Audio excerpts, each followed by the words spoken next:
এলাকায় সাদা পাথর নামে স্থানে অবস্থান করতেছি। হ্যাঁ, তো এখানে দৃশ্যনীয় বিষয় হচ্ছে যে এখানে অনেক অনেক সাদা পাথর দেখা যাচ্ছে। এইগুলার নাম অনুসারে, পাথরের নাম অনুসারে কি আর এটা আসলে সাদা পাথর হিসাবে স্থান নামকরণ করছে মনে হয়, বুঝলেন ভাই? বেশিরভাগই সাদা পাথর। সাদা পাথর, তবে পাথরগুলো অনেক বিপজ্জনক। হাঁটতে না পারলে বা হাঁটতে যদি একটু অসতর্ক হয় তাহলে যে কোনো সময় দুর্ঘটনা করতে পারে, পা পিছলাই করে। ইতিমধ্যে আমি 2-1 বার মানে সমস্যার সম্মুখীন হচ্ছি এখানে পাথরের মধ্যে। আমি 3বার করার সম্ভাবনা ছিল, তার মধ্যে 1বার সাকসেসফুল হয়েছি, অর্থাৎ একবারই করছি। আচ্ছা, কাছাকাছি সামনে ইন্ডিয়া, একটা দেখা যাচ্ছে বর্ডার গার্ডের একটা সীমান্ত রেখা, বর্ডার দেখা যাচ্ছে। ওটার জন্য বারবার বলা হচ্ছে, মাইকিং করা হচ্ছে দর্শনার্থীরা যাতে সীমানা ক্রস না করে, কারণ আমরা জানি বিজিবি এবং বিএসএফ ভারতের যেটা আছে এগুলা একটু আস্তে আস্তে হাঁটে। দেখিয়েন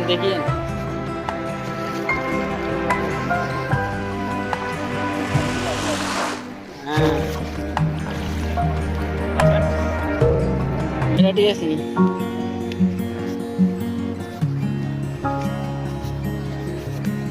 আসলে পাথরগুলো সমস্যাটা হচ্ছে অনেক পিচ্ছিল, এটাই হচ্ছে প্রবলেম।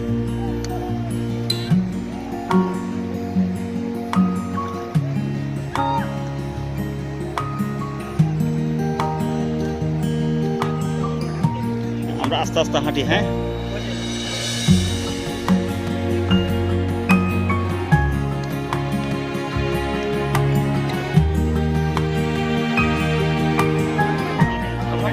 এখানে আমরা সাদা পাথর আল্লাহর অপরূপ সৃষ্টি। আল্লাহ তো বড় সবাই মিলে আলহামদুলিল্লাহ। কত সুন্দর বাংলাদেশ, আমাদের ঐতিহ্যের ছোট্ট একটা ভূমি বাংলাদেশ, কত সুন্দর। আপনারা বাংলাদেশের বিভিন্ন প্রান্তরে ঘুরে দেখলে আল্লাহর কাছে মাথা নত শিকার হয়ে যায়। কত সুন্দর সাদা পাথরের দমদমে সাদা সবগুলো পাথর।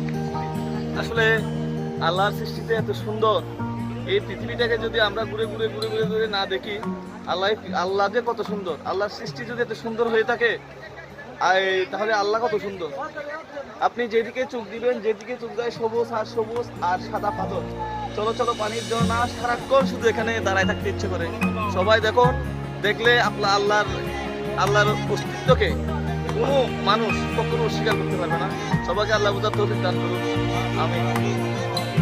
একটি কবি মল্লিক ভাইয়ের গান মনে পড়ে যায়, তোমার এত না জানি তাহলে তুমি কত সুন্দর। ধন্যবাদ। এই পাথরগুলো দেখলে মনে হবে এখানে পাথরগুলো সংগ্রহ করে রাখা হয়েছে, কিন্তু প্রকৃতপক্ষে তা না। এই পাথরগুলো এখানে এসে জড়ো হয়েছে। অনেকে বলেন পাথর থেকে পাথরের জন্ম হয়ে এই পাথরের স্তম্ভগুলো সৃষ্টি হয়েছে।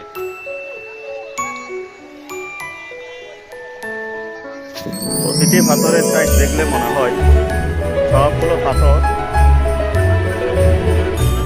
আল্লাহ পাকের কারুকার্য।